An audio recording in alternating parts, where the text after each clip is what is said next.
Fala, sargentos, beleza? Seja bem-vindo ao módulo de pirâmide.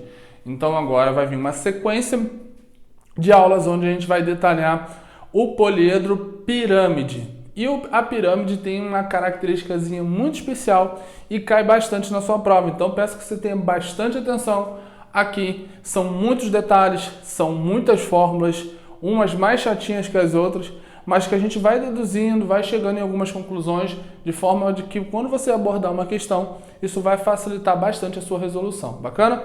Então, olha só, pessoal, botei uma figurinha aqui de uma pirâmide já para a gente conceituar alguns pontos diferentes que a gente não está acostumado nos poliedros anteriores.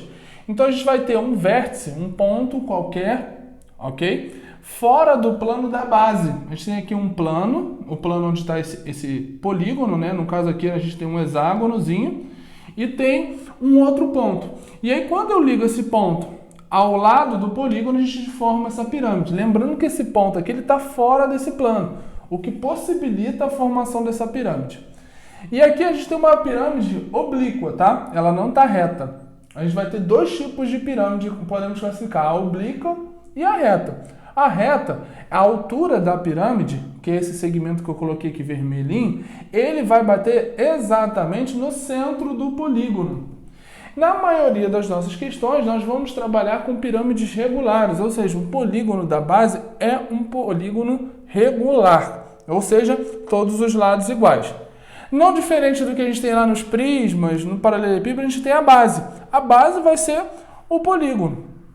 E é aqui que tem uma coisinha importante que eu preciso já que você entenda. Apótema. A palavra apótema, ela volta, principalmente quando a gente está falando de polígonos inscritos e circunscritos lá na plana. E aqui a gente vai ter, não diferente, uma apótema. E você pode reparar que lá na geometria plana, eu defini a apótema para você. Opa, a caneta caiu. Pegando. A apótema, ela é um segmento que ela parte do centro do polígono até o lado, formando um ângulo de 90 e dividindo o lado ao meio. Essa é a definição que a gente usou lá na geometria plana.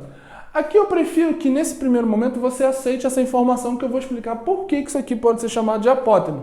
E aqui a gente tem a apótema da pirâmide. Mais para frente a gente vai estudar a apótema também da base, no caso dos polígonos regulares, quando formar essa base. A face lateral, agora, as nossas faces laterais, até então, a gente vem acostumado com retângulos. E agora, nossas faces laterais são triângulos.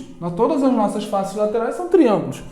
E essa apótema, como eu falei com vocês, ela vai partir do vértice até o lado do triângulo, dividindo o lado ao meio e formando um ângulozinho de 90.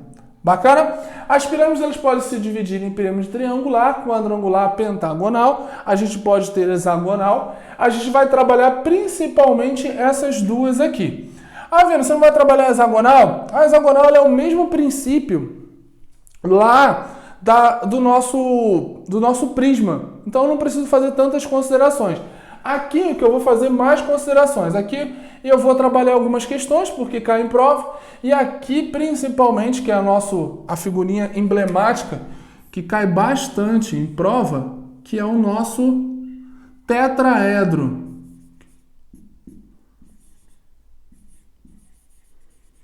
O nosso tetraedro. Não sei se vocês estão vendo isso aí, né? Que eu estou escrevendo. Tá, estão vendo sim. O nosso tetraedro, que é uma figurinha que cai bastante e tem muita, mas muita consideração que vai ser feita. E a partir de agora, toda vez que a gente for trabalhar com figurinhas com vértice, e a gente vai ter pirâmide e cone, né, que tem essa característica, a gente sempre vai ter o volume um pouquinho diferente. Figura com vértice, 1/3 da área da base vezes a altura. Quando eu começar a falar de tetraedro, eu vou explicar um pouquinho sobre isso aqui, por que é 1/3.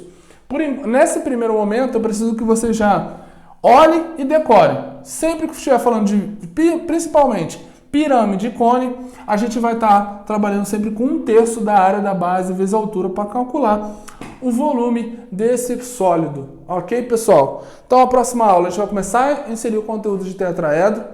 Conteúdo muito, mas muito relevante. Então, a gente vai fazer ele com bastante calma e vamos fazer bastante exercício. Então, tamo junto, continua comigo aí. Próxima aula agora é tetraedro.